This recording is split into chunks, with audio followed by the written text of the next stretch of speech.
Okay, so I wanted to share this information writing an email, but then I found writing all the words and explanations really complicated. And I thought that it's going to be easier if I just record myself, show you the video, and share my thoughts behind each exercise and how these exercises can help not just improving your rib cage mobility, pelvis mobility, but how they can improve your foot function and how you connect with the ground, how you feel your feet when you're on the ground, and how to use your feet better with your during your workout.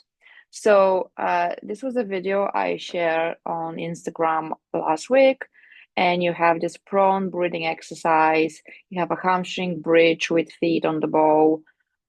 We also have a half kneeling with rotation exercise. Gonna wait for a second so the video changes. We have this like a half kneeling rotation, hugging the ball.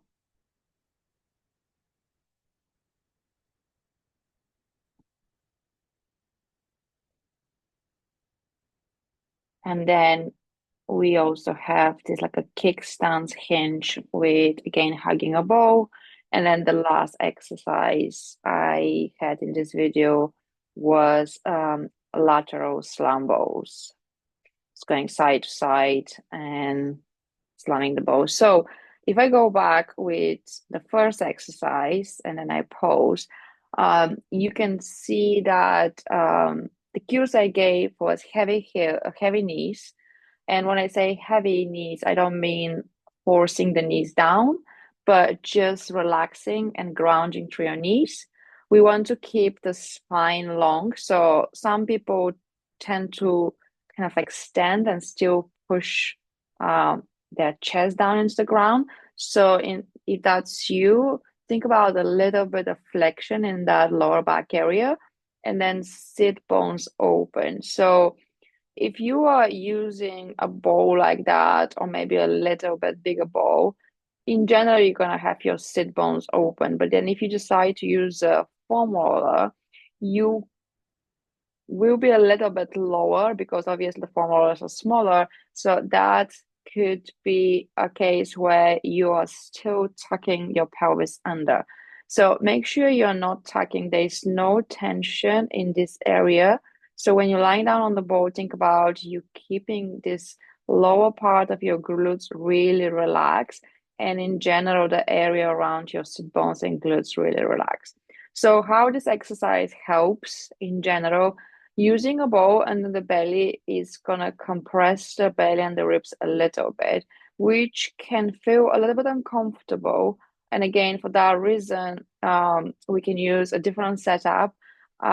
Once I'm uploading this video and sharing my email, I'm gonna post a picture with a variation of this exercise if you really feel tension in the belly. But if that's you, you probably need some release around your abdominal. So you can use a smaller ball, softer ball to start rolling on your underneath your belly and actually creating a little bit of release. And probably you will need some form of lengthening and reaching and stretching your belly if being in that position gives you a lot of trouble.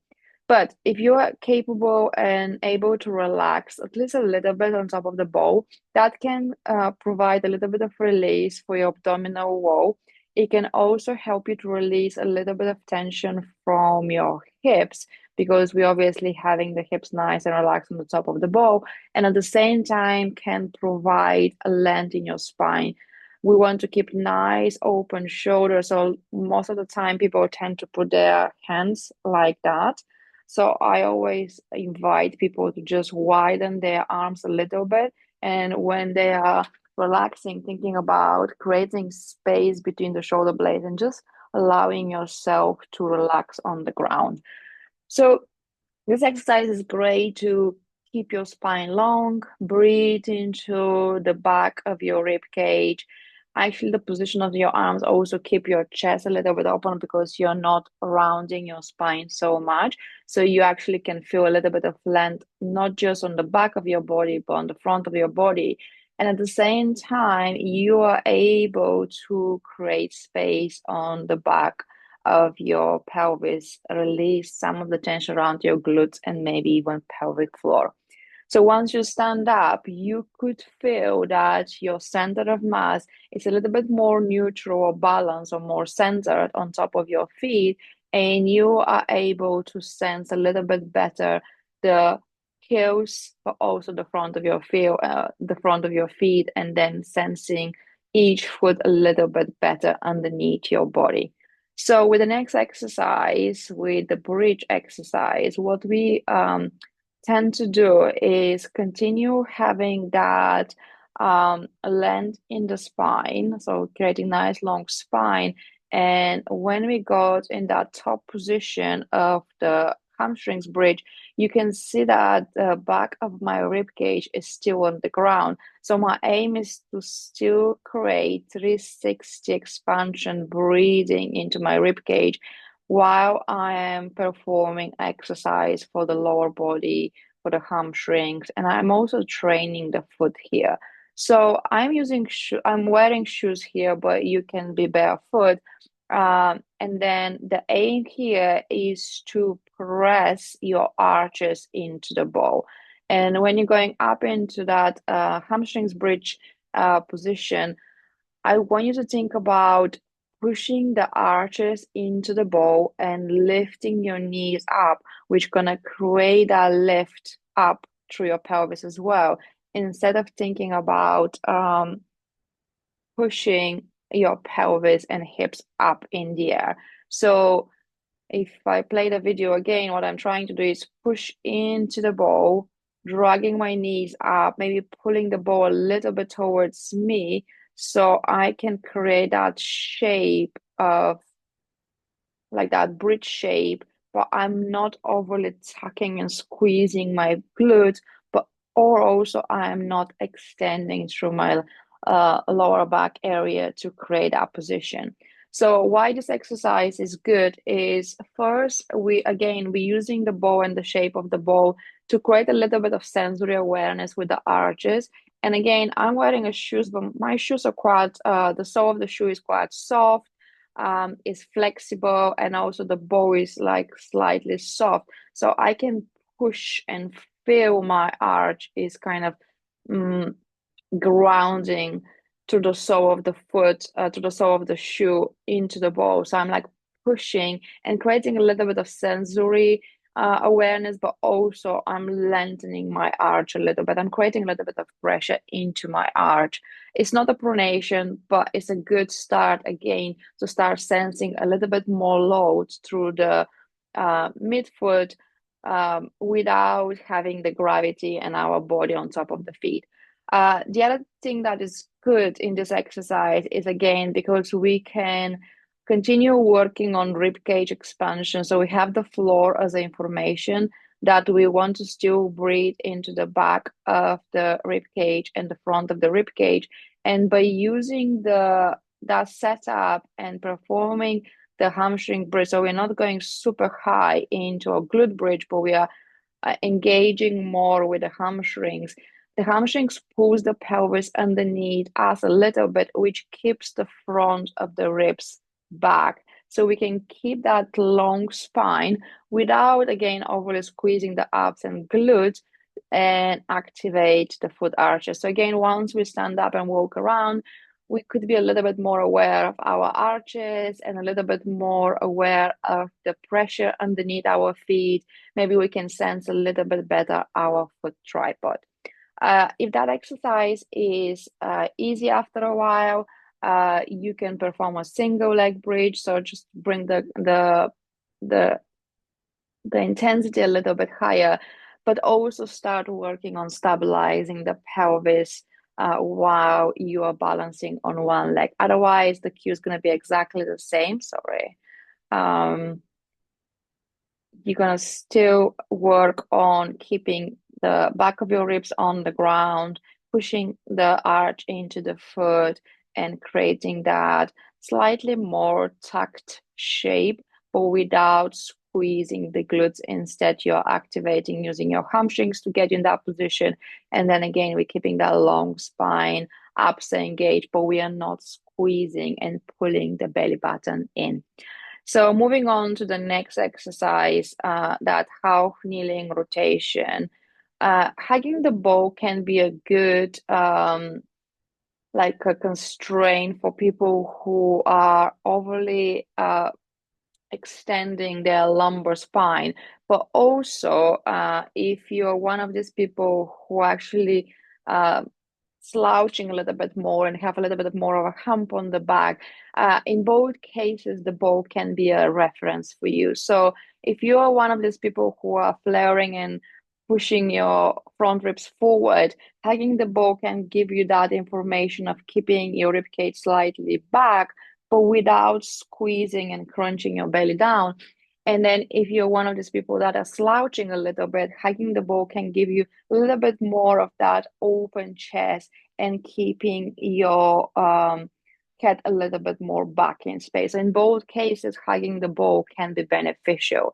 The next thing that we want to do here is just slowly rotate, thinking about your ribs and your spine moving, rotating around the bow.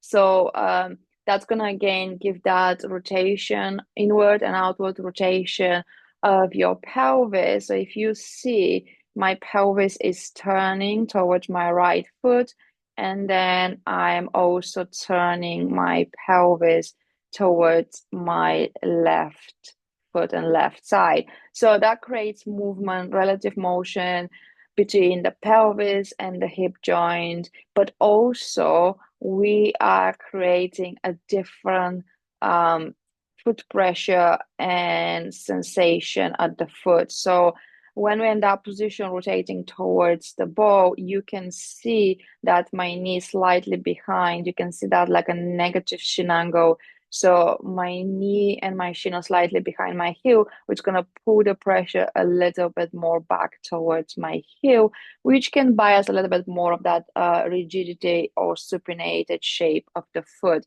And when we start rotating towards the foot, let me just pause in a, let's go back a little bit. Sorry, that's the first time I'm doing this. So, okay, that's a good place to stop. So when I rotate away from that foot, you can see my knees a little bit more forward in space. It's on the top of the midfoot. My shin is a little bit more forward. And as you can uh, if you read the instructions I gave, we want to keep that foot heavy on the ground. Again, not forcing down, not pushing, but keeping heavy. That's going to create a little bit more pressure, more load on top of the midfoot. So we're going to be biasing a little bit more that pronated shape, or more like a E version of the foot, pressure going more inward. So moving from rotation away and rotation towards the front leg can work your foot, can also work relative motion around your knee, relative motion around each side of your pelvis and hips, while you're keeping nice tall spine, and also creating rotation left and right in your rib cage, and working as well on that chest expansion, but also a little bit more posterior expansion in this area around your mid back and lower back. Okay, so again, if you're one of these more slouchy people, you probably breathe a little bit more into that thoracic area because you've got that hump area, so there's a little bit less resistance. But when you have the bow, hanging the bow, that place gets a little bit more lengthened along with the mid lower back, so you can create a little bit more even tension in your upper body. And the same can happen if we are flaring the ribs, because again, we're creating a little bit more even tension front to back. Hope that helps. And then again, that's very similar when we're doing the hinges with hugging the bow. The bow played the same role. it creating a little bit more even but pressure front to back in our rib cage. Of course, we limiting a little bit the movement on the front of the ribs, but that's the area where we often tend to push a little bit more forward or maybe grip a little bit, and having the ball sitting just there underneath our chest and on and then like around our lower ribs can help us to just like not overly squeeze or flare that area, which can create space at the back of the rib cage. Going up and down, not letting the ribs to flare or squeezing the abs, so we're flexing the spine, can also help us to focus a little bit more on the hip movement. So focusing a little bit more on hip flexion here, and then focusing also on keeping the center of mass forward on top of the ball and focusing up on a hip extension once we go up in the hinge. And again, this position can keep us a little bit more forward on top of our mid forefoot. You can see my knees a little bit more forward. I also play around with the idea that when I'm in at the bottom of that hinge, I shift my center of mass a little bit more forward, which create a little bit more tension at the midfoot. And again, I'm playing with that idea of sensing my center of mass shifting from more heel heavy position on the top of the top of that exercise to a little bit more forefoot, midfoot, forefoot pressure on the bottom of that exercise. But once we again remain our normal standing position, walking, we could feel a little bit more even pressure front to back. So we are not really heel heavy or forefoot heavy, but we can have that more balanced front to back pressure at the feet. And then the last exercise is to bring my heart rate a little bit up. But what we also do is we are shifting our center of mass side to side. So you can see when I'm on kind of like slamming the ball to my right side, I have a little bit more weight shifted on top of my right foot. And you can see I'm having a little bit heel elevation. I am like shifting from my left to right and then going in the other direction. I shift my whole body pelvis on top of that left foot. So now we start playing around with the idea of changing our center of mass on top of each foot so we can start working on a little bit more single leg stability or balance. But we are starting with an exercise that could be accessible to many people. So, because we're not necessarily balancing on a single leg, we're not having the other leg in the air, but we are shifting our weight on top of each leg. And this can be a good exercise to also bring your heart rate up, so prepares you for your session. So I like this combination of exercises because they can be a good strategy to start your workout with this exercise. So we have like a breathing exercise that's prepare your body for the workout. We have exercise where we're activating the foot arches and the hamstrings, the abs for work. Then we create a little bit of rotation around the joints by using the half kneeling position. So they're low level exercises, but they are good for just like start preparing the body for the main session. And then with the last two exercises, the kickstand hinge and the slam balls, we can bring the intensity of this warm-ups exercises a little bit more. If you're using a little bit heavier ball, then you can feel a little bit of challenge, but also by performing a good hinge can help you to start ready for a heavier lifts. If, for example, getting ready to do like a trap bar deadlift or regular deadlift or doing like a squat session or combination of exercises for your lower body. So I think that these are good options. And then of course the last exercise is just prepares your nervous system as well, just bringing a little bit the intensity of the the workout, the intensity of the warm up, so your body feels ready to start lifting a little bit more or maybe pushing a little bit more. I hope this video will help. I would like to hear your feedback. This is again the first time when I'm doing something like that. But I thought that it's going to be easier if I just show my face, talk about the exercises and why I personally like them, how I use them with my clients, what's my intention when I use these exercises. And I would like to hear if that's like something that you want to see in the future. And maybe share your thoughts about these exercises, how you see these exercises through your lens, if you're a movement professional, or if you're like a movement enthusiast who is training and follow me for some exercise tips and cues. How did you find the workout? How did you the exercises, not the workout? What did you feel when you tried the exercises? How did you find your resting posture, dynamic posture after that? Did you notice any changes? Have you noticed any changes in your body? And yeah, I'm gonna stop rambling. Thank you for watching this video. I hope you found something useful and talk to you soon. Bye.